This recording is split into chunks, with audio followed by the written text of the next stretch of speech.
Well, it's true What's true? that hanging out and being kidnapped, allegedly, Allegedly. by a future client, potentially, Uh, of Night Legal PLLC, one Squatcho Man. Squatcho Man allegedly has been participating in biological warfare against you. yeah, I got super sick. Are you directly blaming All right. one No. Squatcho Man, or are you Oh, no, I'm taking... just stating a fact that I got super sick.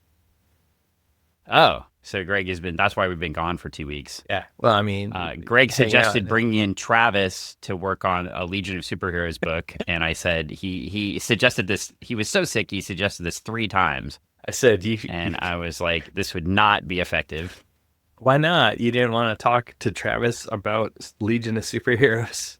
Travis doesn't know anything about the Legion of That's Superheroes, what- and he willfully chooses to know nothing about the Legion of Superheroes. You could have educated him.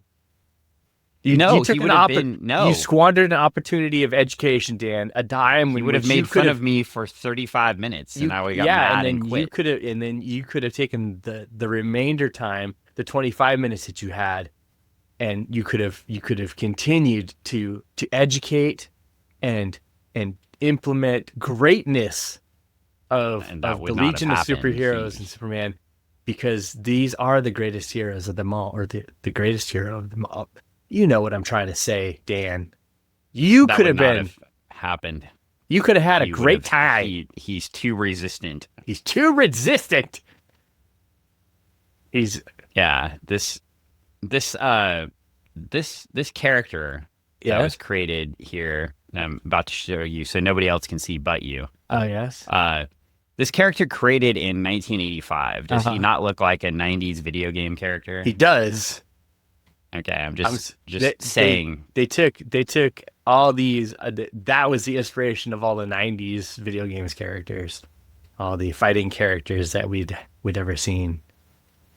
And that was super. Well, that's the second Karate Kid. That's what makes so much sense. Then he took on the mantle of a person he'd never met before. I love it. That's what makes the most sense. You know what would have been even better is if they had a Danny Chase-like person too. No. Well, that's on that note, Dan, if I could do anything, I'm going to put it out there. I say it all the time. People always ask, what would I write? And just for you, if I could, if somebody out there wants to task me with just coming up with new Danny Chase storylines, I would do it just to please you, Dan. One of my nearest and dearest, bestest friends. I would do that just for you. Like a grown-up, newly formed Danny Chase, who got a chance to meet those expectations that were cut short in his previous former self. The whole thing about having a Danny Chase character is you had me growing up. Yes.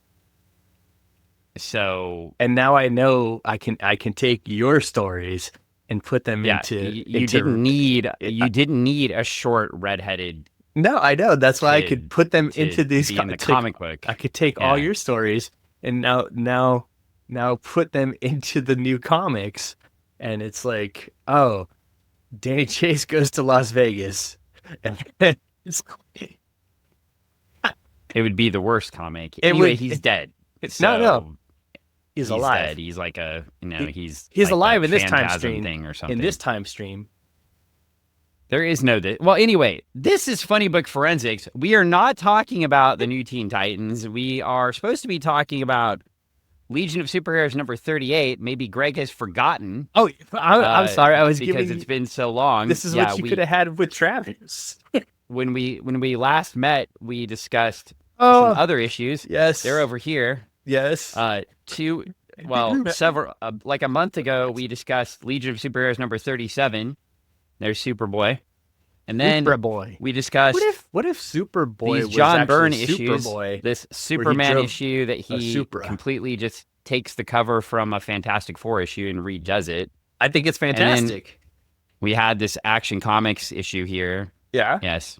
So we had Action 591 and Superman number 8 after they had made Superman and then changed Adventures to Superman. And I will tell you, I just reorganized all my comic books this weekend, and fuck them. I am not putting Adventures of Superman under A. Why not? Because it's like Superman 1, 2, 3, 4, 5, 6, 500, and then Adventures of Superman 530 through 200 issues, and then it goes back to Superman. And it's like, I'm not putting Adventures under A. No, those are just all going to go under Superman Volume 1 because that's stupid, and this can go under Superman Volume blah. That's not alphabetized. Yeah, I know. I don't like it. People, Well, if you have a problem, just like I do, let Dan know. also, no, they're going to agree with me on this No, one. you should message him Yes, and let him know that you it's also stupid. don't. It's stupid. Also, alphabetation- in the Legion of Superheroes book with Mark Waid, Yeah. where they change it for like 10 issues to Supergirl in the Legion and then change it back to Legion. No, Yeah. those are all going to go sequentially under Legion. Justice League, bwahaha, Justice League. I'm not going to file Justice League International, and Justice League all, like, if they're sequential, they're going to go together. Now, I say that, and then that's not completely true, because I did notice that Superboy, and then Superboy and the Legion of Superheroes, and then Legion of Superheroes were all separate, Yeah. even though those are sequential. So I guess if the book is sequential, but it completely changes its theme, like, Then it. then it can be separate. Like if you go from like Superboy to Superboy playing with the Legion of Superheroes to Legion of Superheroes, at least the Legion of Superheroes ones probably should go by themselves, even though those are sequential. But if the book is literally the same thing and you go, Change the name. oh yeah, just it a was the little ones bit. I found too, because I was selling those at the store and then I brought those back. So somebody had pilfered through the wonderful Batman and Robin books. Oh yeah. Written by our favorite non-binary creator.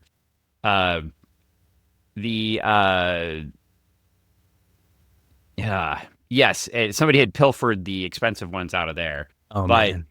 I'm looking at those, and later, I don't remember if it was that one or was the Tomasi series afterwards with the same title, but it was like Batman and Robin, and then they get to an issue and like Robin's missing, so it's like Batman and Catwoman, Batman and this, and it's like, no, I'm not going to move those around the drawers. Well, you Those are gonna should, stay because it's no sequential. longer Batman and Robin. It's Batman and Catwoman. And what if it turns Yeah. into Batman and Joker and Batman and Penguin? And It Batman did do and- all of those things. Yeah, and that's what then, I'm saying. like, You gotta it was put stupid. Batman and King Tut. That's how I lose Batman and King Tut. That's the series you should write. You should pitch that. That to would be DC. hilarious. I would. Oh, that'd be great. I would happily co-author that with you and do all the research with you. DC, if you're not willing to give me a Danny Chase, just straight up series and Batman and King Tut. Yeah, I will be going up to Greg's castle and we will be watching all of his, because he has them on DVD. So we will be watching Yes. all of the King Tut episodes from the Batman 66 Oh series. my gosh. I remember All of them. I remember when I first moved to Washington, my neighbor at the in my neighborhood, I would just always go over to their house because we hadn't gotten because we lived out in the middle of that nowhere area out there, so you had to wait till the company Nowhere land. hooked up your cable or whatever to so there was no way to get TV unless you had an antenna. And my dad was like, well, we're not putting an antenna up on this house because it's you just don't want to do it. Anyways, it's this whole thing, because it was at that time when you could use the antenna. But the neighbor at the bottom of the hill, her parents were all set up. Everything was fantastic. I'd just go down there right after school, watch Batman, and it was a thing. And I remember they moved away, and I'm sitting there one day, and I'm this car pulls up, and it was the neighbor, grown up. We're now in high school, and she was like, "Hey, do you remember coming over to my house? I used to live over there, and we just watched Batman all the time." And I was like, "Yeah." She goes, "Guess what time it is? It's time to watch Batman." I was like, "Holy shit!" Yep. I was That was like, on channel 11 Yep. KSTW. yep. It's same bad time. Same bad channel. It was fantastic. It was on every day. All the way And until it was till forever. until they stopped airing in like the late 90s, because I watched like that was Well, yeah. and I would watch it because we did have an antenna, and my father said, "You do not pay for television. We will not." Even when cable finally came to Rockstad Lane, which later became 117th Avenue Court East, because the fire department couldn't find Rockstad Lane, named after the developer, because the Rockstad. streets went 116, Rockstad Lane 118, which makes total sense. And so anyway, they changed the name of the street later on, so that was fun. It was also, we got to change all of our Stuff. addresses and stuff. Yeah, it was good. But yes, Rob had cable, but we did not for a long time. Oh, yeah, no, I don't think. Yeah, we did. You do not pay. It did go down our street Yeah. on Old South Hill, but it did not. Well, anyway, maybe that's why I love comic books so much. Yes, because comics and you this don't. is- Yeah. Legion of Superheroes number 38. I only had to get my dad to drive 30 minutes to go buy this. To go comic buy book this each one? month. It's a cool looking cover. This is a cool looking cover. It's pretty epic. It's also the conclusion of the story, as you will recall. I'm gonna last say, time. yeah. Well, when I saw this cover, when I opened this up to take a look at it, I was like, "Is this the right book? Because this doesn't look like it's in the right timeline of comics. It doesn't. It doesn't look like a comic of this era." Well, we went to a Steve Lytle cover. Uh-huh. There you go. Yeah. There's a comic book of the era completely. Mm-hmm. But this does not look like this this era's comic. No, it does Like, not. I thought this was like this is what, 87? 87, yes. I thought this was 90 something.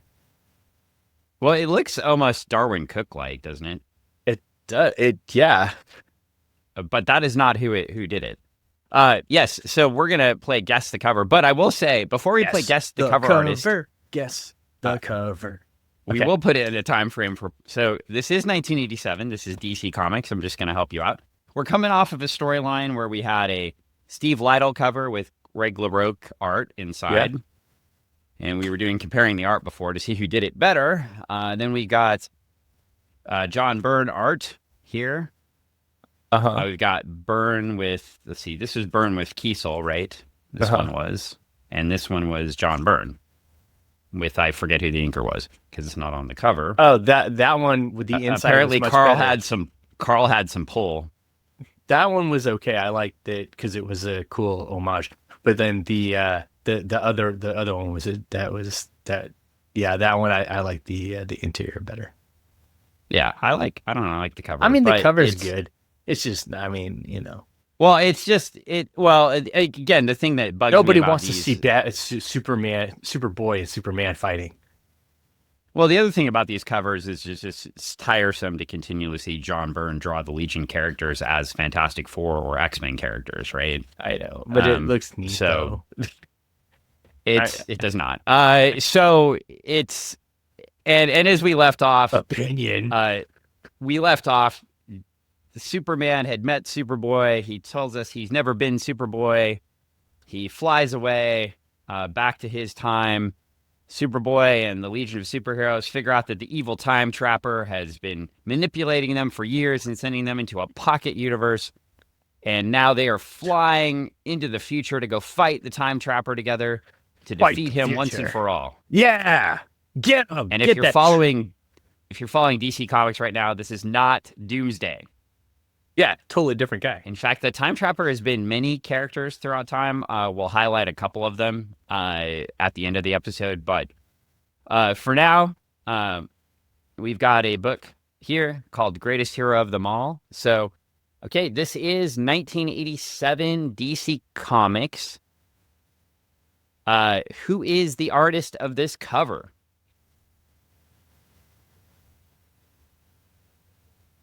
It's the greatest hero of them all. Yeah. So yeah, no guesses at all. Like, so this is 1987 or Not Darwin 88 Cook. DC comic is not Darwin Cook. I've Okay. already given you Yes. that. Yeah. Yeah. Um. I'll give you. Let's see. So I'll give you a hint. Okay. Give me I'll a give you a hint. hint. This person is known for both superhero and fantasy comics, but I would say that this person maybe has a bigger name drawing, say, some more mature themed comics in the 90s, as well as superhero comics. Hmm. That is your total hint. Mature themed. So I'm thinking somebody that draws heavy metal stuff. So Am I getting I close? will tell you it is not an English artist. Okay. Okay. Or was not. Let me rephrase that. I'm going to back off on that. I don't know. I don't think they are an English artist. They are not. I was correct, Okay. and they weren't part of the British invasion. Yeah, so it was not a British invasion artist. So this wasn't the typical people that were working with like Keith Giffen. Okay. Ah, I don't know. I've got nothing except for it's a very interesting use of negative space Yeah, they. and shading. I will give you a hint. Okay, give me a hint. I will give you a hint. Another Let's hint. see. Guess the Not a lot of artist. Guess DC. the artist. It's hard. It's hard because there's not a lot of DC They to give you a drew. hint off of. Okay. So that should tell you they drew for other companies at times. And it was more Um, mature stuff. well, I would say like there is superhero stuff, but I would say fanciful superhero stuff. Super fantasy. Hmm. It would be crazy. They what they're known for is doing album covers. Well, And you might this says what they're known for. It says they continue to work for both Marvel and DC Okay. on titles like Spider-Woman, Batman, Wonder Woman, and The Question. That's your and they cite Kurt Swan and Jack Kirby as major influences, which is interesting because I can't think of two art styles that are Totally more different. different and don't Yeah. look like this. Yes.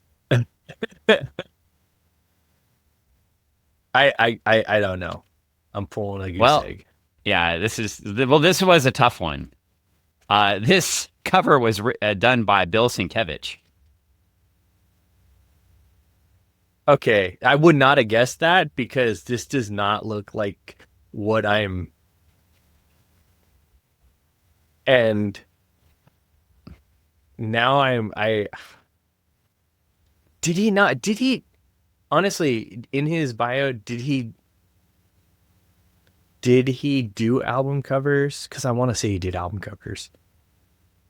I don't know if Bill Sienkiewicz did album covers. I would assume Bill Sienkiewicz has done all sorts of things, so it's something we can look up. Obviously, it's really interesting when we look things up about people on the podcast. I'm looking it up because I want to know. It does say he did lots of album covers. Yes, Shut up. Are you serious? yeah, I think so. Well, I'm on his page now. Seen a lot of the stuff that he did for comics. He's drawn he has a signed Bruno Sammartino. I want to see your comic work. Other. Island of Oh, Dr. get Moreau. out. Yeah. Okay, I could see that. I could see that in the cover now. Yeah. Yeah. Anyway, if you have not experienced Bill Sienkiewicz art, it Third, the 30 Days a Night. Now I can see in this cover. I could see that when I. should we ask Brett if Bill Sienkiewicz had an influence on his art? We should ask one Brett Wadelli because Yeah. to me, I think I hadn't thought about it before, Okay. but the art styles are somewhat similar. Yeah. No, yeah, I would ask. Yeah, he's done some album covers, not ones that I was imagining. These are, now I see it too. Holy shit. Okay. Yeah, I know the shares don't show up. I know you're looking at stuff. I know the shares don't show up for the listeners. So you can go to billsienkiewicz.com and see some of the art. But check this out. Yeah, like there's just some. That is, yeah. Yeah. Just tons of stuff. I mean, The funny thing is that he drew anything in Captain Carrot and the Zoo Crew. Makes me yeah, giggle. that's bonkers. Well, anyway, I actually, ironically enough, the Legion of Substitute Podcasters, Uh-huh. a couple of weeks ago, and I didn't want to listen to it, and I ended up They just talked getting in about 'cause I this? wanted to keep going on the podcast. Well, they talked about this years ago, Oh, okay. but they had a week off, and so they Ah. replayed this issue they replayed that episode. So I was listening to it, and so I haven't verified this, but they said that this was a cover that was sitting in the can, Oh.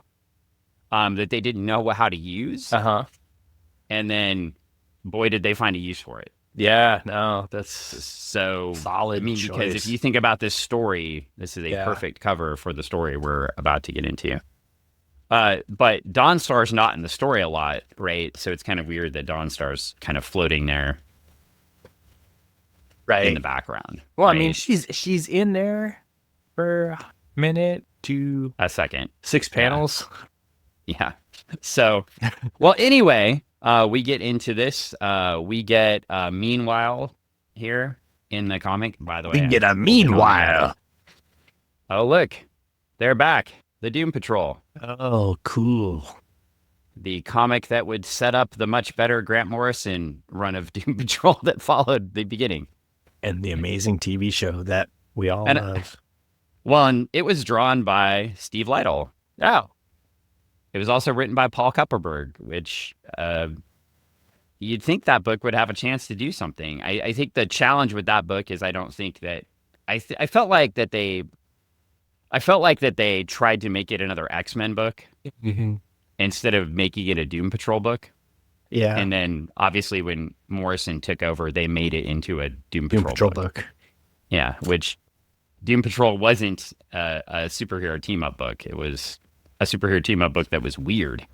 Yeah. It's Strange because it was in Strange Tales. yeah. It's a strange. Yes. It's a strange book. It's an interesting. Well, it's a weird snapshot of broken people thrown together with interesting circumstances, figuring out life as it is. Well, do you want to know some of the other comics that were coming out here? Yeah. The Shadow #2 with a painted cover by Bill Sienkiewicz Okay. and art by Bill Sienkiewicz. So Sienkiewicz was also doing art for The Shadow at this time. Knocking it out. That probably a lot more well known for that Yeah. than this cover here. We had Vigilante #45 Yeah. creeping toward the end. Ooh, Yeah. no joke, bad jokes. No bad jokes. For mature readers only, as we mentioned last time Yeah. we were covering this. Dr. Fate #3. This was the Not Madison, Giffen, and Dave Hunt art where Giffen was starting to go crazy and draw mouths everywhere. All this. You know what else came out this month? What? The unknown comic nobody's ever read. I'm sure you haven't heard of it. Watchmen #12. I don't know that book. Yeah. Okay. Is that a comic? I bought this this book a couple years back on Kickstarter called Shitty Watchmen. Did I ever tell you about Yeah. that? Did I have No. if I let you read it? It's No. really good. It's where it's like an anthology where they just got a bunch of different people to do a couple pages in their own style of Watchmen, or not in their own style, but like Yeah. try to just like, hammer it out just kind of crappily. So it's Yeah. they're it's very shitty Watchmen in a great way. Um, I every year usually I'll read Watchmen or Shitty Watchmen. It used to be I'll read Watchmen every year. Watchmen. I, Yeah. I will read Shitty Watchmen or Watchmen because both of them are good. Uh, Shitty Watchmen is fun to read just because it's like watching an Up All Night movie on USA. Well, with the full knowledge that Alan Moore cannot write empowered women in his stories, Uh-huh. I'll just acknowledge that before I make my Yeah. next statement. Yeah. I think V for Vendetta is a better story Oh yeah, that's another one than that's in Watchmen. that's another one in And my reads. I I only it's like however, DC did a thing called Shitty Watchmen, right? I'm sure they did. Actually, it was called Before Watchmen, Oh, before okay. and it is shitty.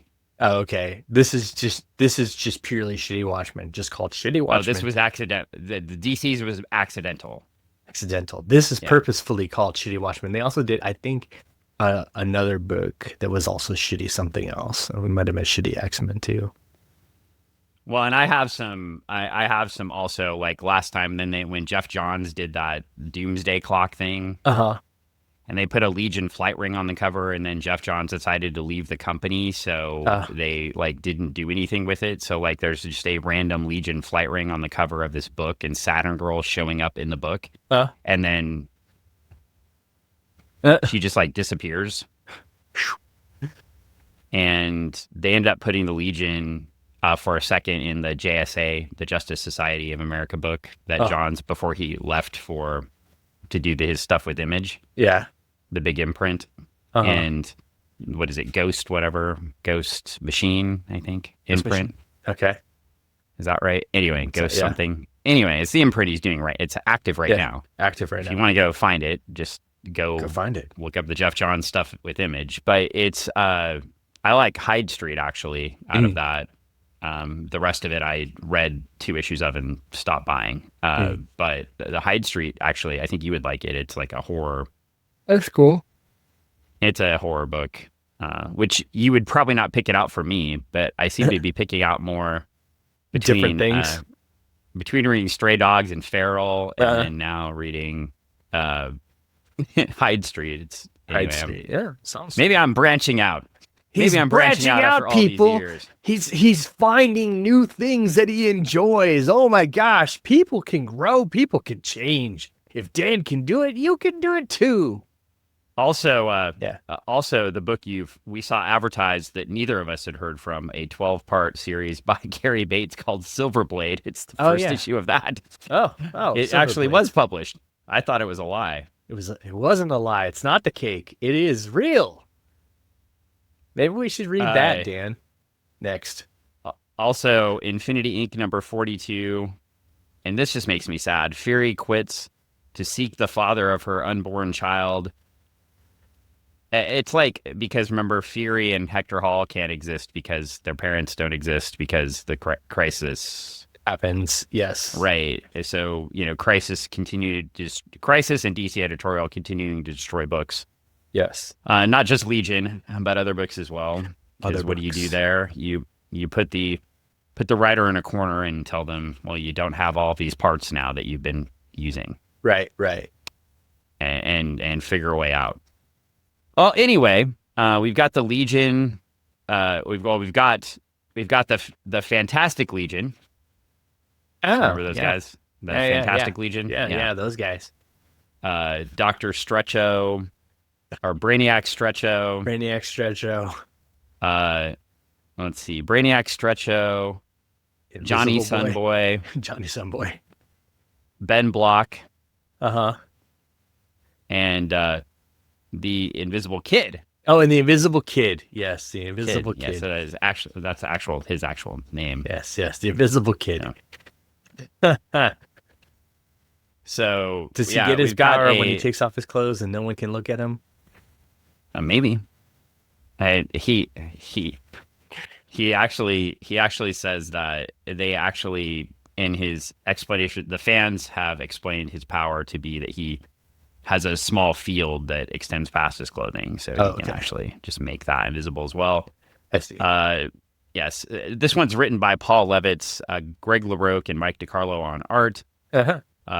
John Costanza on letters. Carl Gafford is coloring this one. Arnie Starr on ink assists again, which we've upgraded Arnie Starr's quality apparently. Yes, from the Booster Gold days.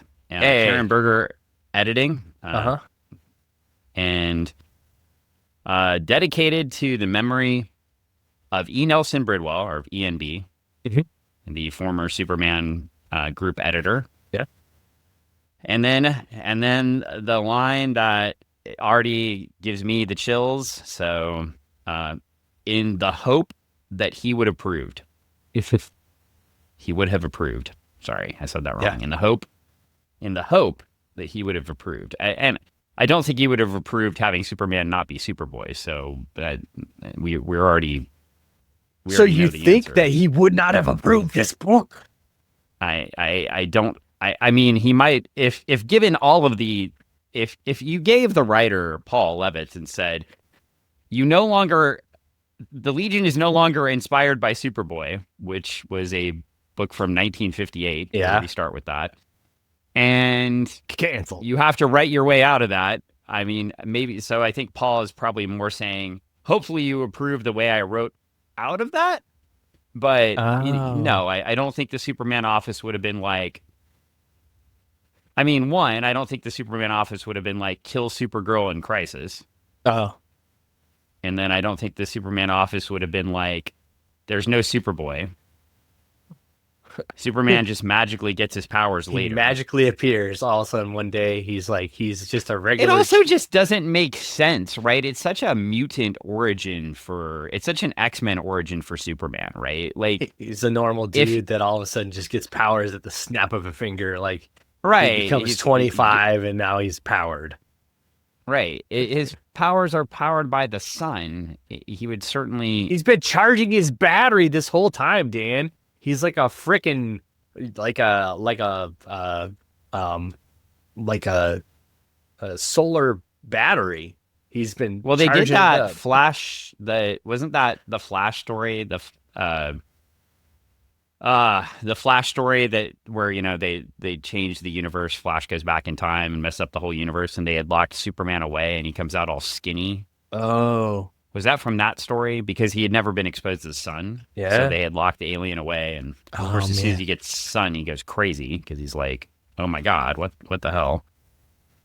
Well, and he'd been tormented by captors. So yeah, you can imagine that doesn't go well. That's terrible. Then he would become the Superman that everybody doesn't want him to ever be. He becomes the guy that's like, I'm going to take over the world. Dark Superman. Well, yeah, he becomes the character that the author of Invincible wants. Oh yeah, or of the amazing movie that was created by Mr. Gunn. Yeah, or I mean that would. Have you never seen that movie? Which movie? The Brightburn. Oh, I have not seen it. No. Holy shit! I'm sorry. I think I'm swearing all over the place. Dude, you need to go see that. Like, okay. You need to go watch it tonight. It's Garth Ennis Superman too. It is good stuff. Do you know what would be awesome if instead of Donald Trump's AI creating him as Jesus, if you just create him as Homelander each time. Oh. And then we just have milk. Yeah. That'd be you. What? He probably does that with Melania. Well, he can't do that if he's Homelander. That's what yeah. Well, you know what? Back. No, I don't want. No. I'm not going down this road. Look at these beautiful. Hey. Look at these beautiful art pages here. Yes. Look at that. And look, it looks like Superboy, not Superman. Yes, it does. You see that? I see it. Greg LaRocque and Mike DiCarlo can draw. Can distinguish between ages of characters. A man and a boy. There's a difference. Okay, well, we get the folks traveling through time. I do find it funny And that Brainiac 5 and Superboy have Superman. Is it Superman? Superboy. Superboy. Superboy. They have similar faces. They do have similar faces. Well, Bill They got Sienkiewicz that saying green. Sienkiewicz did not draw this, but he said he was inspired by Jack Kirby and Kurt Swan. And in a Kurt Swan book, everybody has the same face. Oh snap! Get out. Do you notice how Block and Sunboy now look like themselves again, They do. and They not do. like They don't look John, like and not like Fantastic. Sean Cassidy and Sean Cassidy. I called Sean Cassidy Siren in a previous episode too, instead Really? of Banshee. Oh, wow. Siren is a completely different character. Yeah, Banshee is. I was listening to the edit and I didn't edit it out, and I'm like, somebody's going to be so pissed that I called Sean Cassidy something else. Anyway, well, I thought you were talking Superboy about. is I didn't going know you through were talking about time. Banshee. I thought you were talking about the Sean Cassidy, the amazing singer from the Partridge Family. No, I was talking. No, you did not. Not in the context that we were discussing. No. It's so You you did so not. mad. You did not even bring it up at the time. You got so mad. So anyway, Superboy rehashes the story a little bit Yes. for the readers that didn't pick up the other two books that are just reading the Legion book. He talks about the red skies from the crisis coming to destroy his universe, as they did all the universes, right? Except for one that we had left. He tries to fight the giant red skies. Since he's Superboy, he tries to punch them. He tries to use super breath. He tries to use his eyes, and then ultimately he's going to fly straight into them, which would have killed him because he would have been evaporated by the antimatter like everybody else. And the time trapper appears and is like, wait, Superboy, don't throw your life away until you've heard what I've had to say. And so the time trapper makes a deal with Superboy, and he's recounting this to the Frozen Legionnaires. So we've got our other folks. We've got Ultra Boy and Mon-El and Night Girl, and of course we have Cosmic Boy, but not in his Mike Grell best costume, of course. Yes. Not in the bustier. Not but in the bustier. but kind of, because it's just pink there. Yeah. Like the pink costume. Yeah, it's kind of there. So slightly, Just goes but over not his shoulders. quite. And Time Trapper's like cackling away at his evil plan, telling it to everybody. And by the way, this is all set up in Smallville High School. So apparently Smallville High School has a huge gym. Well, most gyms back in the day were pretty big. The biggest part of the school. Yeah, they're the mean, biggest. In town altogether. Yeah, it'd be like building yourself a ballroom or something. Mm-hmm. Oh, yeah. Good. Gold House. toilet seats. Yeah, house a lot of people there. I can tell you that most of the gyms I went to didn't have gold toilet seats, though. That's true. Imagine a golden toilet seat. Spray paint. Now that's a thing. Well, the Time Trapper explains that you never understood me, Legionnaires. You confused me with my mortal tools, fragile and expendable dupes that they were. Yeah. Then you were unwise enough to try to leave your own era, your tiny little world Tiny. of a single nature, No. never realizing that there you were, safe from me and there alone. The time stream is my domain. Ever since that first time you dared attempt a journey through time, I've guided you, steering you through the possibilities to a little corner of reality I kept waiting until now, when I will use it to bring about the end of time itself. Jerk. I did think it's nice that they did the original first appearance costumes from the original Adventure 247 there, which that you is never pretty see cool. now. Yeah, no, I noticed that too. Oh, I could go grab my Adventure 247 from across the room he could, if he was so inclined. if I was so inclined.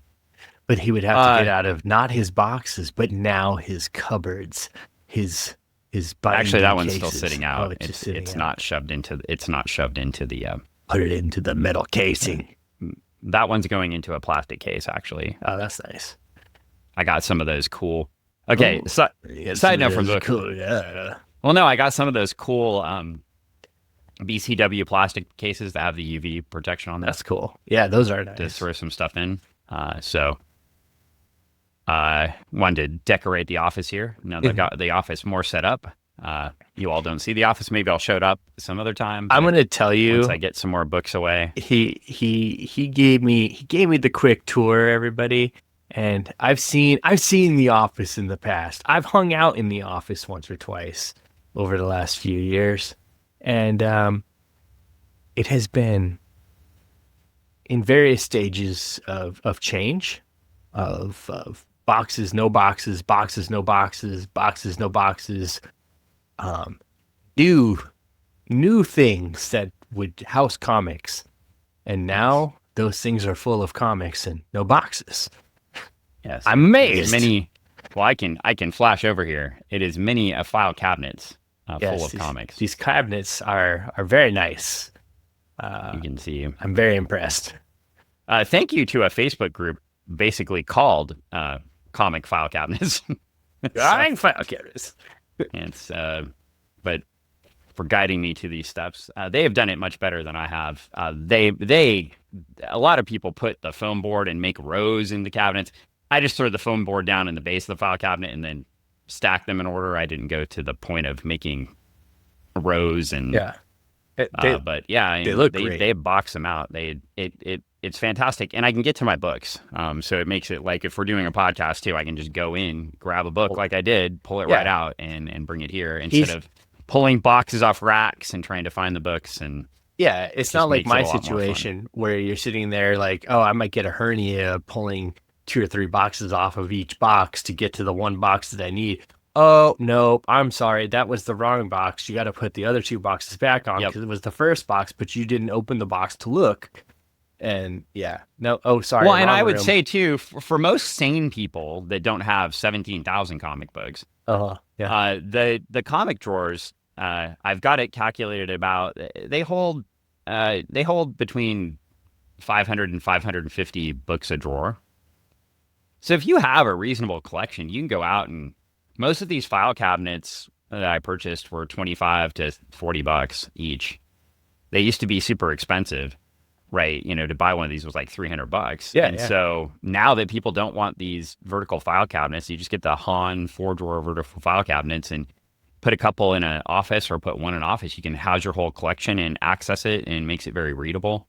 Nice. I can't say I like it. And the only thing about my stupid basement is the floor is uneven. So I do have one file cabinet I'm eventually going to have to unload and adjust all the little feet at the bottom because I can already see it tilting. But it's, I mean, besides that, if you have an actual level floor and get these things in, it's fantastic. Well, back to the story. So we go back to Legion headquarters. You'll recall from the last Legion issue, we had a subplot going on with Dawnstar and Wildfire. And Wildfire Quizlet has helped him create his body out of anti-energy instead of using his suit. Wow. So there's a new Wildfire. He's got a whole entire body of fire. We'll just say by the cracooms at the bottom. That's hot. If we were drinking today, we would say take a drink, right? Oh, take a drink. Our water. Yeah. Get hydrated, everybody. That is also a tribute to the Legion of Substitute Podcasters podcast. They take a drink every time there's a crackoom or a crathoom or a cathoom or a sound. Yeah, that's good for them. And anyway, they have a fight. And they're still fighting over whether he's man enough to whatever. I don't know. She's still trying to decide if she wants to date an energy ball of energy or not. And you liked him when he was just a ball of energy in a suit, not a ball of energy trying to be a man. Well, I mean, that's really what it comes down to.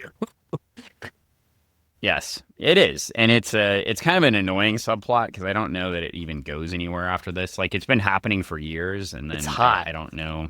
It's they hot. Ever resolve it? It's hot. Well, anyway, Superman, Brainiac 5 comes up with some way to freeze the Legion, but where they can look frozen but break out. Superboy flies them all to Smallville High, flies them to meet the Time Trapper.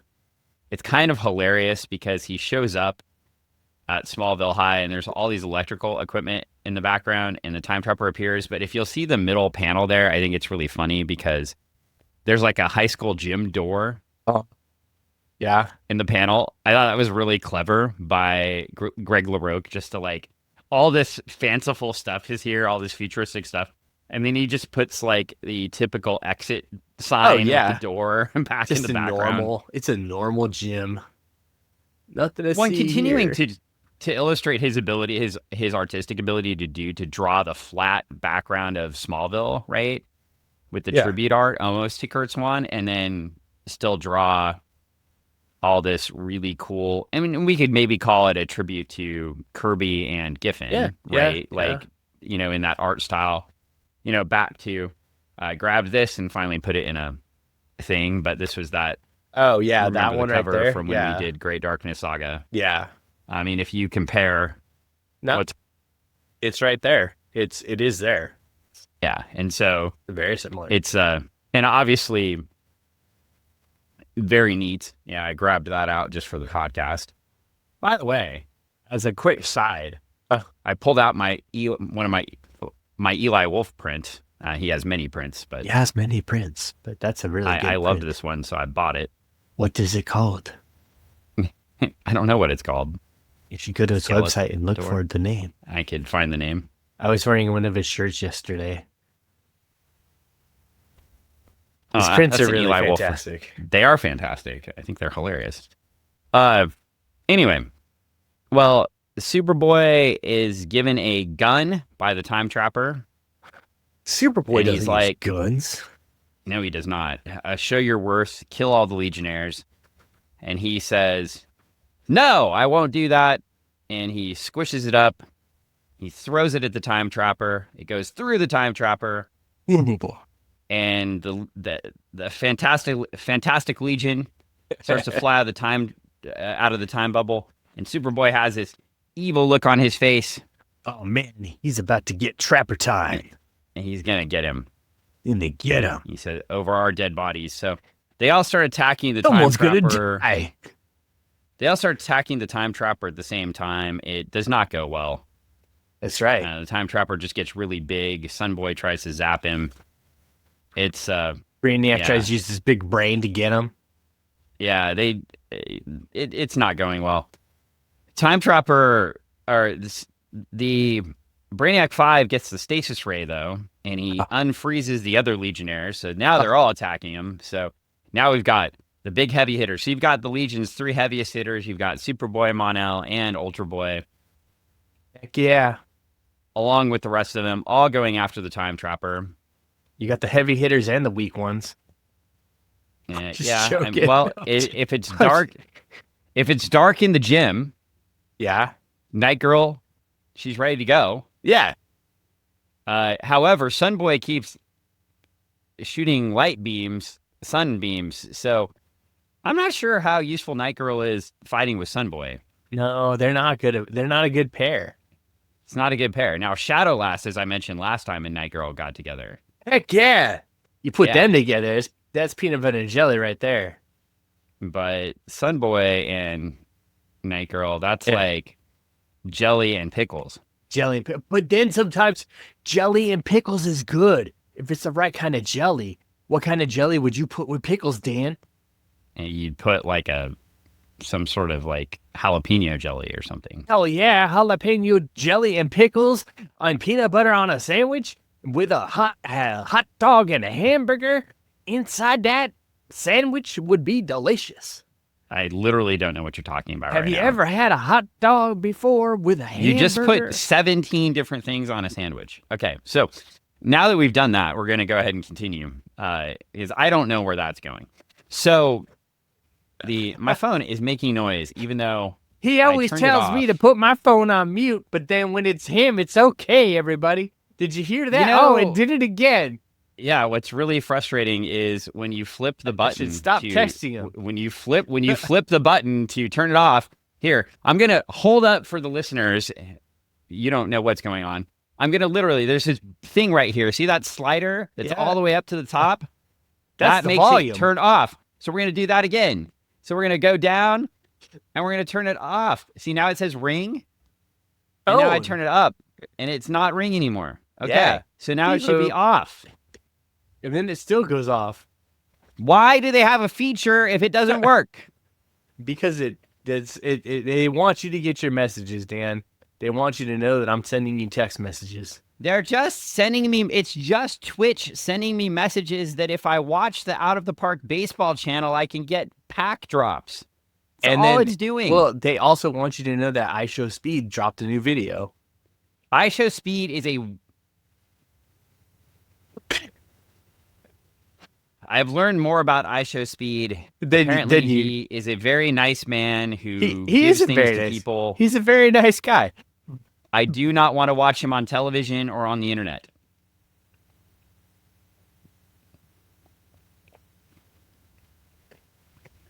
Okay.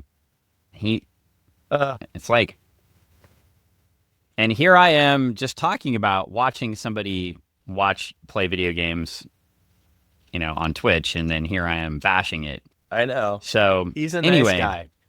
I'm sure he's a nice guy. I am not his demographic. So you're not his demographic. By age. By age. Yes, by age. I should be very clear about that. So anyway, Time Trapper's going after them, and he says, "Fools, even if there were an army of you, it would not matter. It would matter not." And they scream out, "It's a good thing we're not just an army then, Trapper. We're a legion." Oh, snap. And Night Girl is hitting him, even though there's like Kirby Crackle and Sun saying there's Night Girl. So she is contributing down there. Yeah. Getting him. I don't know why I'm so obsessed with whether or not Night Girl can punch the Time Trapper or not. I don't think punching Entropy will really help you. But it will, though. Have you ever tried? I have not. You should, and then you'll have a better life. I think everybody should punch Entropy. Well, Time Trapper threatens Superboy and is like, if you don't stop it, I'm going to deactivate the device that postpones your world's doom. And then Superboy accidentally smashes it. Oh, damn. Superboy always doing things. So, then we get an interlude. Brand new leader and former leader of the Substitute Heroes. You remember he was a great leader of the Substitute Heroes, as you recall. Yes, he was the best leader. She was the best leader. You got two of the best leaders. We got two of the best. Yeah, Dream Girl. Well, and Dream Girl was in the Legion of Substitute Heroes temporarily. Did you know that? Yeah.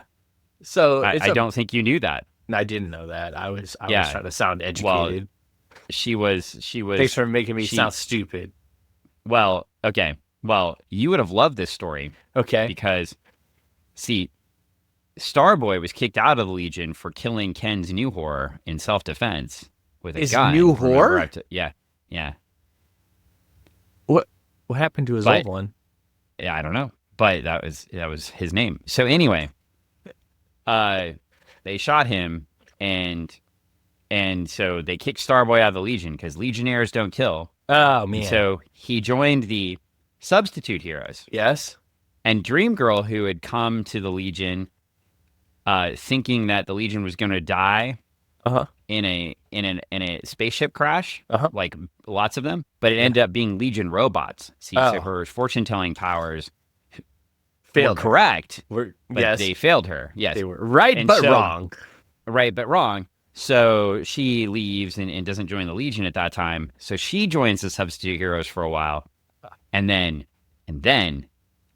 a cloud of kryptonite surrounds the whole Earth. And so Superboy and Supergirl have to leave the Legion. Oh, man. And so these two people in lead-lined suits show up named Surprise. Yeah. Sir, S-I-R. Yeah. Surprise. Yeah. And Miss Terrius. Yes. Show back up. And they take the place of Superboy and Supergirl until the cloud has dissipated. I see. And they can come back. And it turns out, surprise. Is Starboy, and Miss Darius is Dream Girl, and they rejoin they join the Legion. Well, she joins the Legion, and Starboy is let back in. I see. So they've changed their mind. Surprise, surprise. I will also let you know that in the issue where Starboy was Asked not away. allowed to be in the Legion anymore, he was voted out.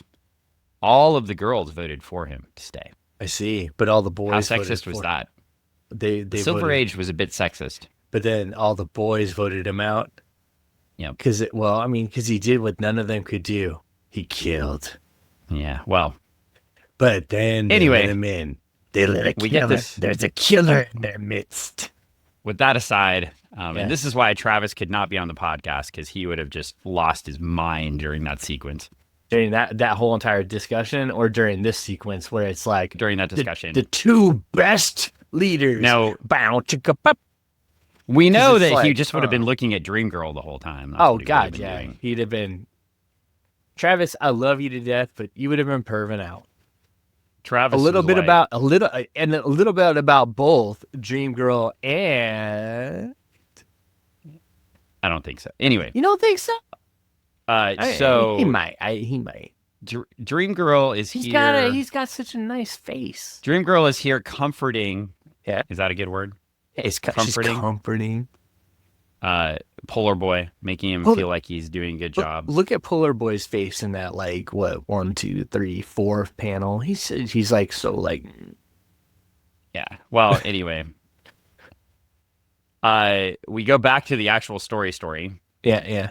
and now it looks like the crisis is happening again because it is. No, we can't have that happen. We know someone. Bad news. Yeah. Anytime there's a crisis, it's always great, and so it's Oh God. good times. We love a crisis. Everyone loves a crisis. No one loves a crisis. Save all the people. Yeah. Save them and all. Cthulhu. here we got a crisis going on, and the time trapper's just standing up there watching because he's a jerk. He is a jerk. And he has a conversation. They find him, Cosmic Boy, Night Girl, and Brainiac 5. And he says to Brainiac 5, and you, Brainiac 5, you struggle on as well. I I miss you thought the a most. mortal wise enough to uncover some of Time's secrets might have been wise enough to admit defeat. And Brainiac 5 says, never, even if you destroy the past, so we have no future to go back to. And the time trapper goes on a soliloquy and he says, this was never your past, Legionnaire. Only a whispery possibility I connected you to when you were presumptuous enough to try to travel through time. Each time you broke the time barrier, I sent you here until this Earth began to fall apart and the jest paled farewell. He says, hold it, Trapper, and he puts him in a force field. And the Trapper goes crazy and says, you have a force field to hold me. You are amusing. And Brainiac 5 says, the 30th century will survive. And Time Trapper says, all centuries will on your Earth, the true Earth, but you won't. Brainiac 5 says, we will. And the Time Trapper just starts laughing. Yes. And this is really sad because, I mean, honestly, if you are the smartest boy in the universe Yes. and you thought you had done something Uh-huh. and you've been doing this thing for years and you thought you were an expert, and then this megalomaniac being tells you, nope, I've been doing this to you the whole time. I'm surprised he's just not going a little bit crazy right there. Yeah. I think his mind is unfurling a little bit. I don't think. So that's one way to take. I think the best way to take Brainiac 5 out of the fight is not to actually hurt him, It's to even though destroy they do his it on the brain. next page, but is to give him doubt. Yeah. Ooh. Doubt kills. Which is a weird thing because on page 18, they take him out of the fight physically Uh-huh. because he's still trying to figure things out. But Yeah. I kind of think if Paul Levitz had just left it at page 17 there, just broke his brain. and just the doubt, he can't do anything because he's doubting himself. I mean- thought that would have been a good. like we learned in debate, the only way to kill an idea is to surpass it with another idea. right? Yeah. I mean, that's what the timekeeper has done. He's hit him with a Time trapper. time trapper keeper. He's hit Brainiac 5 with another idea that is better than the idea that he had. Well, and Cosmic Boy does try to snap him out of it, so we do get that doubt, Like there, a right? Slim Jim. And Cosmic Boy tries to snap him out of it, but and tell him, "Hey, you can do this," and then he's doubting himself. So I mean, I like that part. I just didn't think the physical part here at the bottom was necessary. You didn't need that. You just needed the come on. You just you need got to be this. sad with the machine, Yeah. where he says, "I don't have the materials. I can't do this." I can't do it. Wow, hey, what was that? The Goodness. machine again. It's talking Yeah, to it's you. What's it telling Super you? frustrating. What's it It's telling super you? frustrating. Oh, it's man. super frustrating. I'm glad my phone is on mute. Yes, this is super professional. You know, it's my phone is on mute. I love it. I love it. That's what I want to stress here is my phone is on mute. Apparently not. I'm still getting notifications.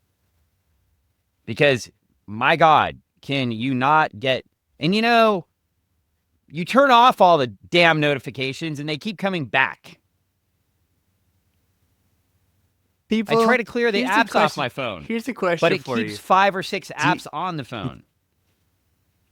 Do you like Because it?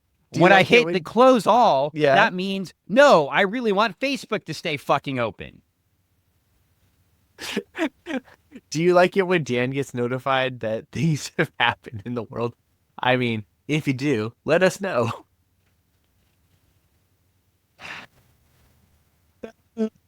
Do not message me right now. I'm not gonna message Anyway. you right now. I will come to your house and beat you up. No, I can't. Well, anyway, Please. they can't fight everything, and so the machine is there, and Brainiac 5 is breaking down. He's like, the energies are too strong. There's nothing really broken except the containment vessel. There's no way to fix that. I don't have the parts, basically. And Superboy flies in, and he says, there is. And Brainiac 5's like, Superboy, what are you doing? And he's like, I'm repairing what we broke. Hearing what If they what's broke. needed is something to channel the energies, I'm it. And in a Paul Levitz comic, whenever you get a scream like this, Yes. stop sending me messages, Greg. Oh, I didn't. Yes. Yes, that was unsuccessful, Greg, because you sent me a Facebook Messenger message and it went off in my earpiece instead of on my phone. So instead of actually doing the podcast, you are now trying to annoy me. I So wasn't trying that's to annoy you. fantastic and not pay attention at all. Oh. So now we actually get here and Superboy holds onto the thing. The Earth starts to move again. Mon-El and Ultra Boy try to go get him. He uses his super breath to blow them away. And he screams. And the Earth moves where it's supposed to go. The pocket universe moves away from the red clouds and the red storm. It's gone. It's safe. But Superman, or Superboy, I should say, Yes. He's not says, okay. I'm done. Done. He's done. And I said I would cry. I don't know if I'm to the point of crying yet, but You think it was written now? I cried the last 5 times I read this book, or 6 or 8 or whatever. So Dan, do you think this? Yeah. If this was written now, it would just say "I'm cooked"? maybe. Probably. I don't think this book would be written now because now there's like 2,700 Superboys. Oh, dang. Well, Superboy says, I can read the energy pulses, Earth's being pulled away somewhere safe. And they're all like, quick, get him into the time bubble. The facial changes, by the way, Yeah. on the lower Sadnesses. card is fantastic. Yeah. Yeah. I mean, the tone of the book Oh, goes it quick. is. It is hard. Like, I mean, it goes. Pow, pow, pow. It moves. It's really and good. then Superboy throws everybody in the time. They go take him in the time bubble, but he goes back outside and he's like, "You heard what the trapper said about how he controlled that, what realities the time bubble could reach. I can't let you stop him from getting back to your world now that you saved mine. I always could travel through time, get to your metropolis on my own. Maybe because the trapper did to me what the trapper did to me, or maybe it was the time beacon. Maybe it's just because I could always do anything I really truly had to. And I'll be damned if I let the time trapper or anything stop me now. Yeah. Because that's kind of the way Superboy was written in the Silver Age. Right? Just a solid can-do kind of person. And just could do everything. And then we get the page, and Mon-El breaks Superboy out of the time bubble. He holds him, and Superboy dies in his arms. And so now Paul Levitz has killed Batman. Yeah. And Superboy. And if you don't know what I'm referring to with Batman, he killed the Golden Age Batman. That's how you got the origin of the Huntress. Or it was after the origin of the Huntress, I think. Because he killed the Golden Age Catwoman first. Right, in a story. Was that Levitz or was that... thought it was. I could be wrong. It might anyway, I've got it back behind me. It might have been Wayne, and then Levitz did Batman.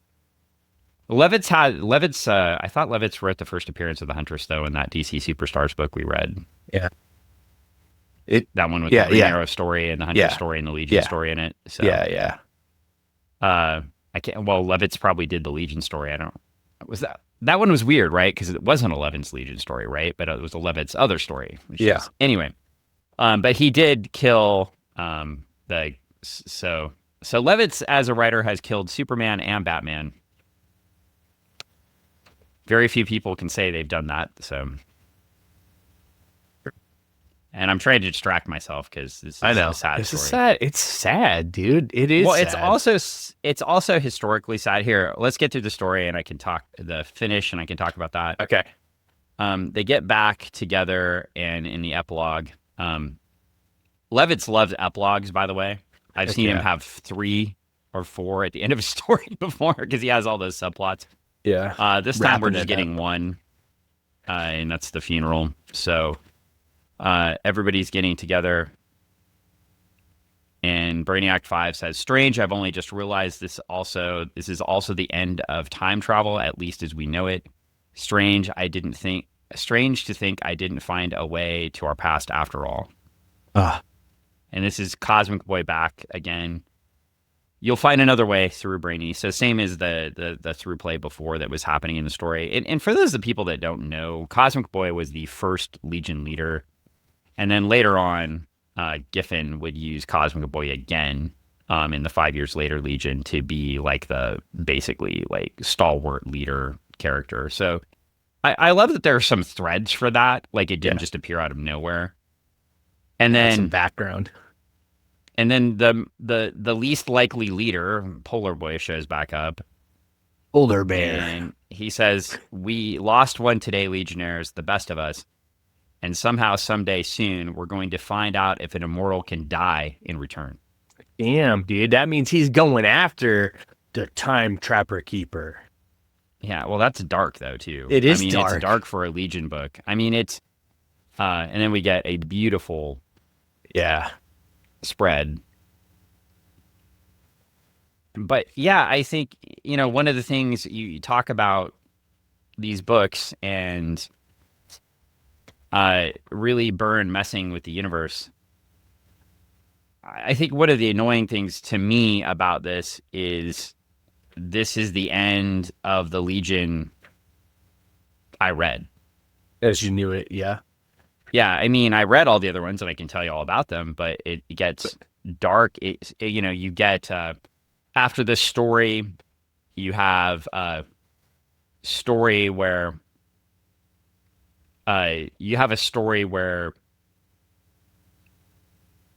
basically Chameleon Boy and Colossal Boy gets hurt, but Chameleon Boy goes out to... Really, Greg? That wasn't me. And I didn't send you anything. Chameleon Boy goes I out did not send you to- anything. Don't be blaming me for whatever got sent to you. I can see that you sent me something. I So did. I sent you that something would a long be- time ago. Yeah, well, maybe it just got to my phone. Oh my So, God. That took forever. That was like 20 minutes. so, uh, the Chameleon Boy and Colossal Boy gets hurt. Chameleon Boy goes off and tries to infiltrate like a big criminal organization on his own.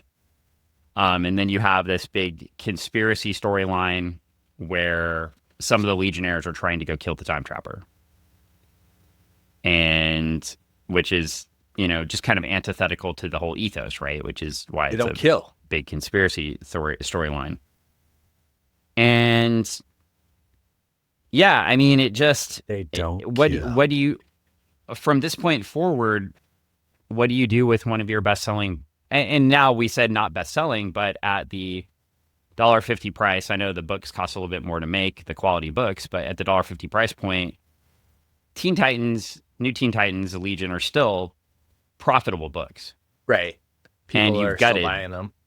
You've But gutted the core of the book. Yeah, you've taken away a giant hook, a major character, something that people come to on a pretty regular basis to read about. And you've isolated the Legion from a writer's perspective might have been great, right? You've isolated them now. Now you can basically do whatever you want, theoretically. They're in their own universe, right? now you can kill any member you want to. Oh, no, I mean, Yeah. But the challenge with that is also there's no hook back to Earth, back to that right. time frame. And so, you're not going to have a crossover, right? Yeah, yeah. And they do eventually have crossovers again, but you're not going to have a crossover for a while. Also, weirdly enough, how do you explain this? See the statues back there of all the dead Legionnaires? Yeah.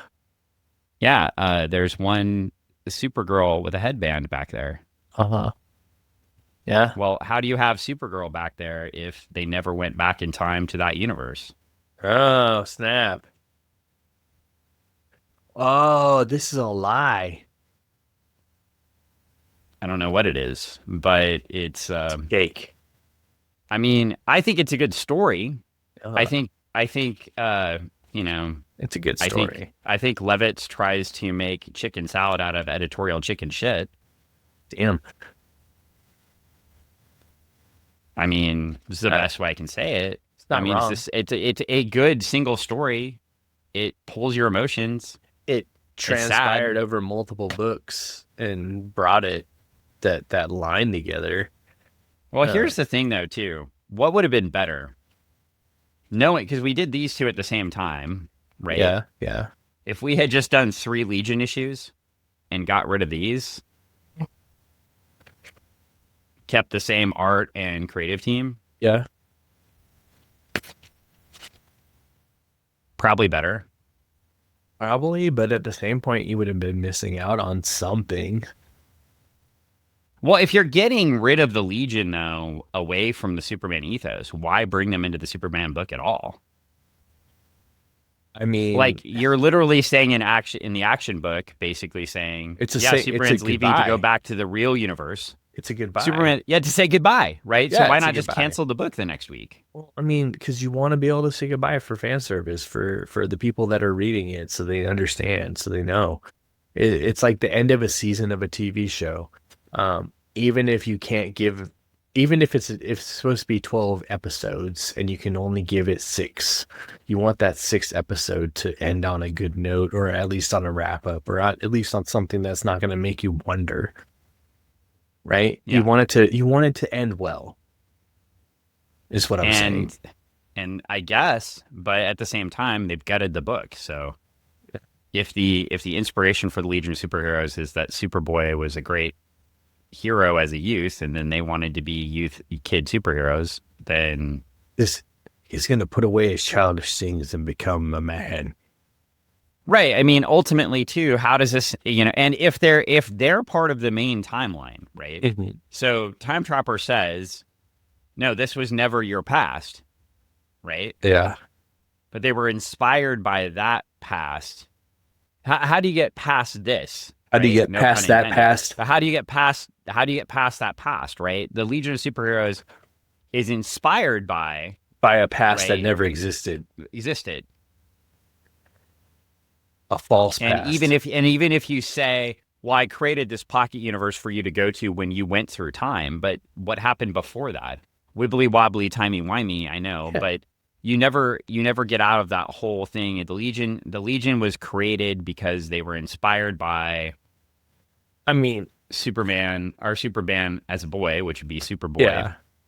and I mean, that was R.J. Brand's reason. You know, the retcon was that was R.J. Brand's reason for bringing them together. Right? mhm. Was when they saved him on the shuttle, and then he goes, "Well, there was a Superboy of the past, and I want you to be like that." Right? It was the whole inspiration for him to give money. Who's to say And though that reasoning or the idea that they were provided wasn't good enough to make them better than what they were when they weren't? And I mean, it's not like we don't see that with people rewriting their own histories and stories because of events or whatever, that they need that to make them in real life become that person they want to yeah, be.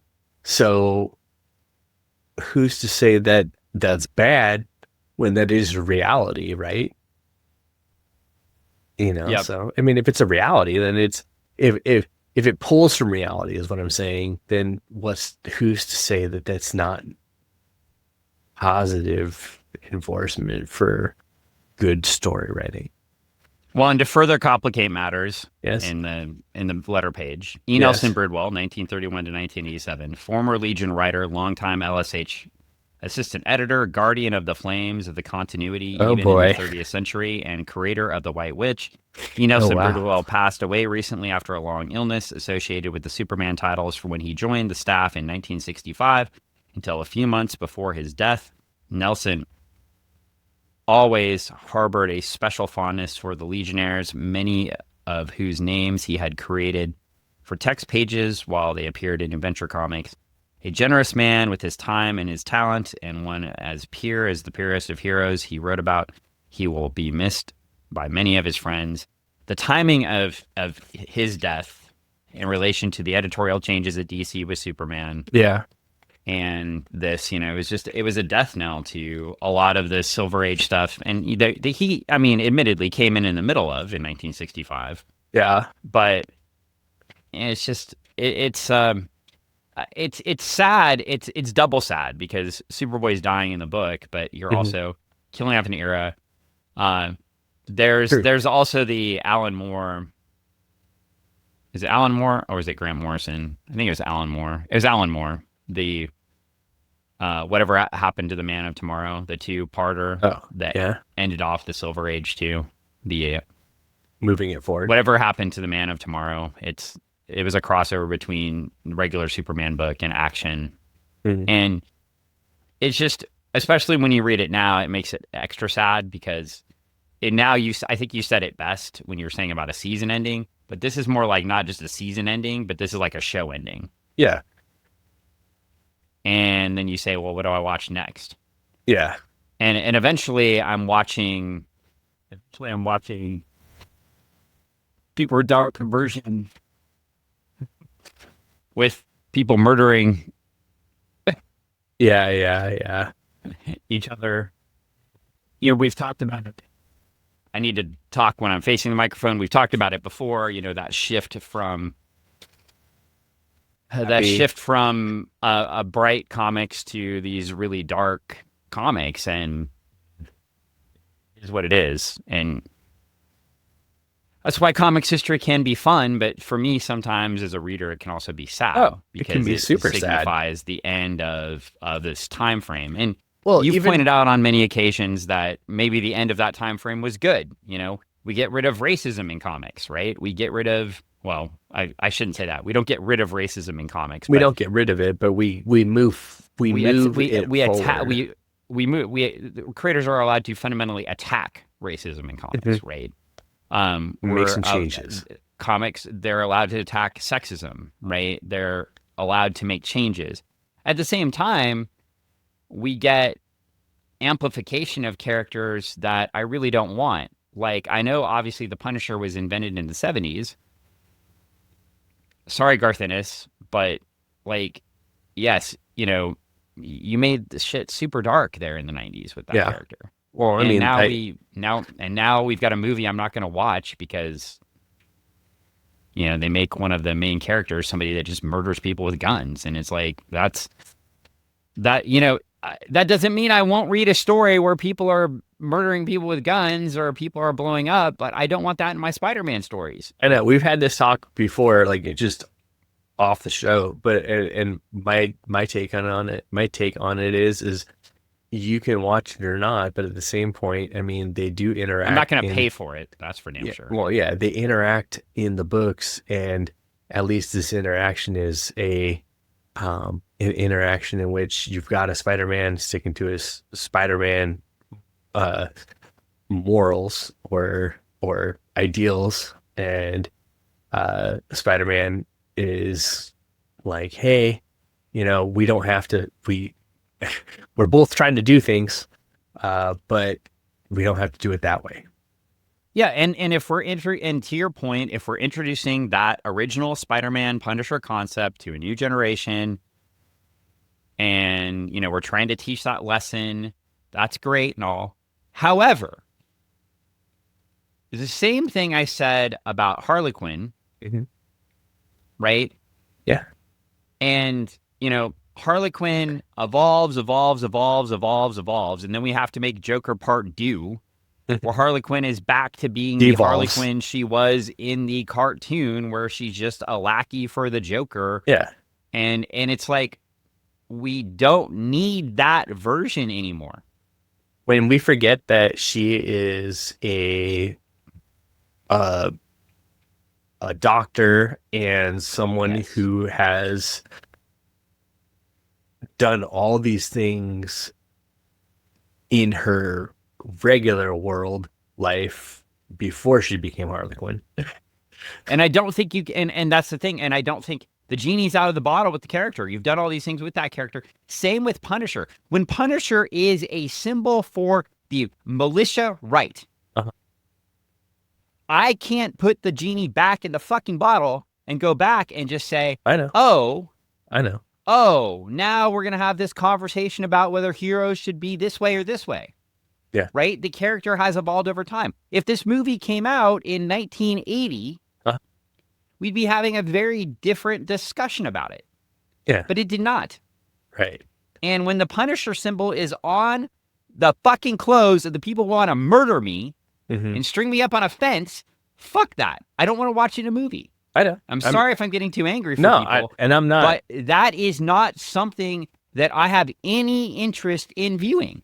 I haven't watched any of the Punisher TV shows, even though somebody told me it was, I think you or somebody else told me it's good. I've seen a couple. I haven't watched the whole and they're series. writing him in a way that is supposed to be like against the Nazis. It's not. Yeah, it's not. It's not in the same vein of some of the, like, even in the movies that have been out in the past. It's not. It's done. It's done in a way that is fathomable. It's done in a smart way. But why keep bringing back this fucking character? Well, I understand your question, but I think the deeper thing is that you can't not tell certain stories without certain characters, which is unfortunate. And because he's woven into so many different portions. You mean to tell me with all the history of Spider-Man and all the different characters and all the moral dilemmas Spider-Man has faced throughout the entire history of the Spider-Man book, they couldn't write a different movie with a different villain? They could have written a different movie with a different villain, but when you know how Civil War goes, when you know how other things go, oh God, I'm just saying. I mean, I'm not. I'm Mark not, Miller's abomination of the comic industry. If you want to talk about shitty parts of the comic history, Civil War is a great fucking start.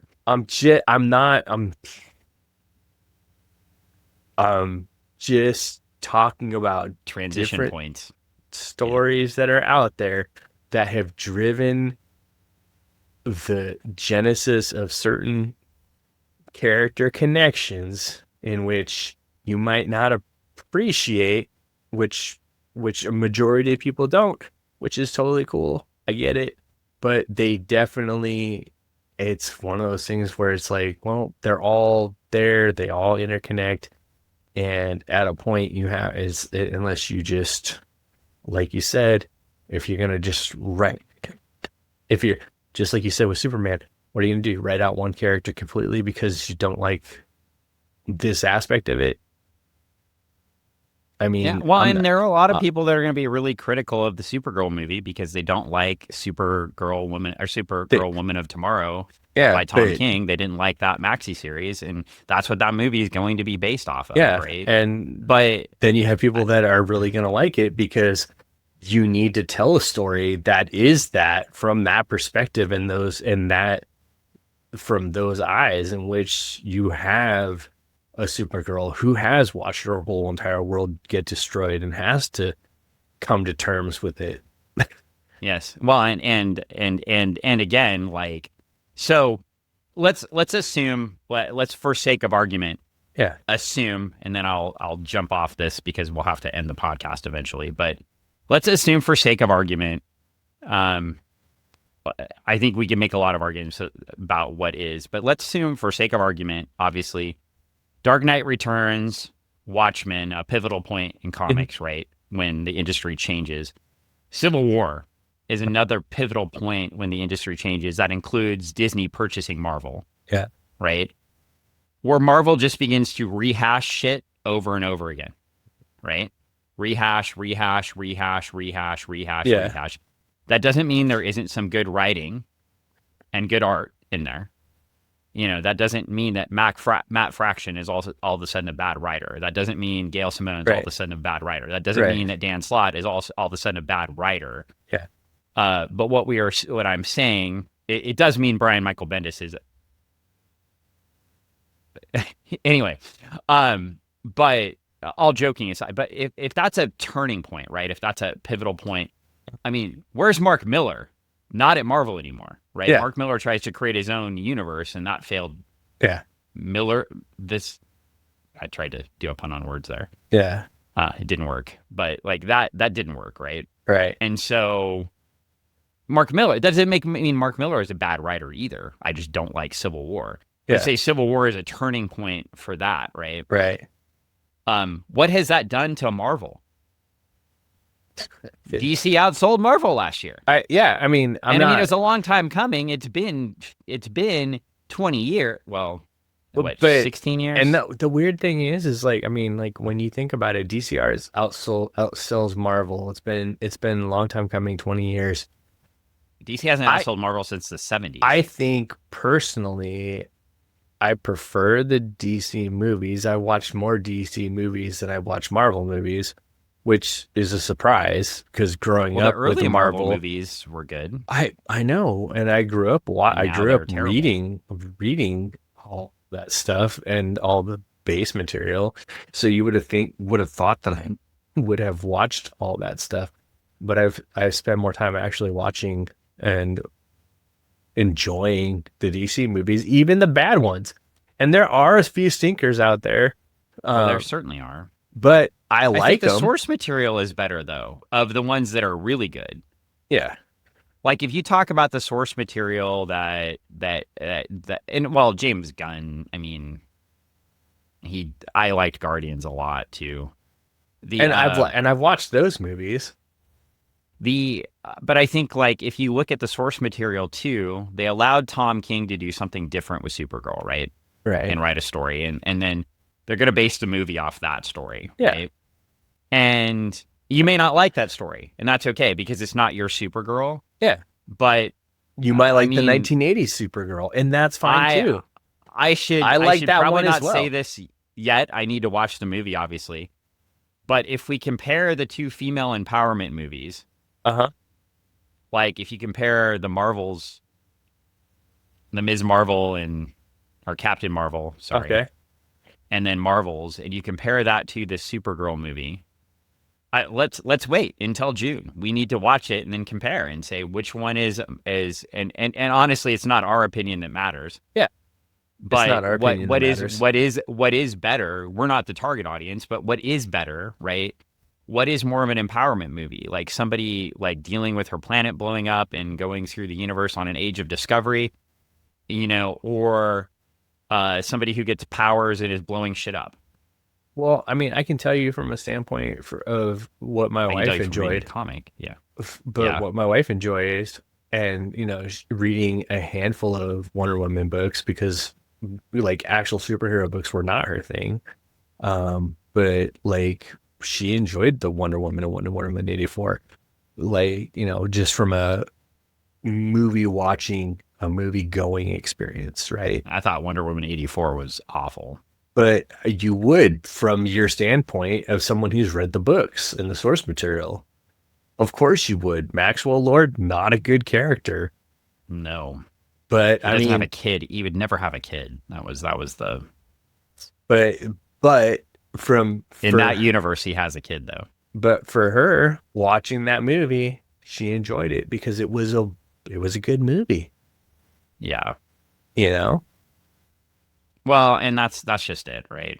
That's just it. I mean, Wonder Woman 84, I'm going to argue, was not a good movie. There were a lot of people. If you like watching a movie in which a character turns into a Mighty Morphin Power Ranger that shouldn't turn into a Mighty Morphin Power Ranger, this is a movie for you.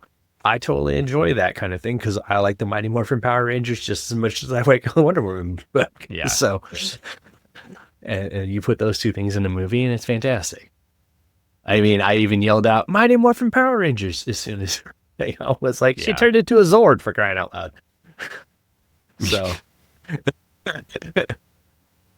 that's fair. I mean, it was fair. Even Anne said she turned into a Zord. She thought, she was like, is this a crossover I don't know about? That is funny. What happened? So, well, I should stop cussing and yelling about comics, but yeah, my emotions get riled up with this. They do. I think and they should, because it's a sad story. Yeah, but it is. The other part is that T.S. Maple wrote a letter for this book. I mean, we can look. I don't know. They did. I don't think so. T.M. Maple did. T.M. Maple. Is there a T.M. Maple letter? Okay, this is the longest We're trying to set the record for our longest podcast again. So I'm gonna die. We probably should wrap this up. You're gonna die. We need to do this. Is there a T.M. Maple in here? There is. Please tell me there. Oh God. Somebody. Oh, there is. Of course. Somebody should really collect all the T.M. Maple letters. They should collect all the T.M. Maple letters. Listeners out there, if someone out there wants to do that and put it together in a zine, that would be fantastic. Yeah. Oh, this letter is just complimenting them on the freaking awesome story they wrote. So yeah, which is fantastic. Well, the story run before this, that Universo project story, was a really good. Yeah. So good stuff. It's really good. But anyway, well, on that note, probably a good time to wrap this up. Look, if you like The Punisher, awesome. But if you're a right-wing Nazi jackass and you like The Punisher, then go away. Yeah. I'm not mad at people that like The Punisher as a comic book, but all those other folks can. The history of the character, I mean, just the way what the characters become and the symbol, it's just what it symbolizes. Not the character hasn't become that. Like it's what it has become as a. But that's from how the character was written, though, too. You can't was it you can't that just way? Yes, you cannot just. Well, anyway. I mean, I don't think you can. I just don't think the two can be separated. I'm not going to fly a Stars and Bar flag behind me and claim it's for states' rights either. Fair. Right? Fair. But, I mean, I'm not going to put one of the snake flags behind me, a Gadsden flag, and be like, yeah, I just want smaller government.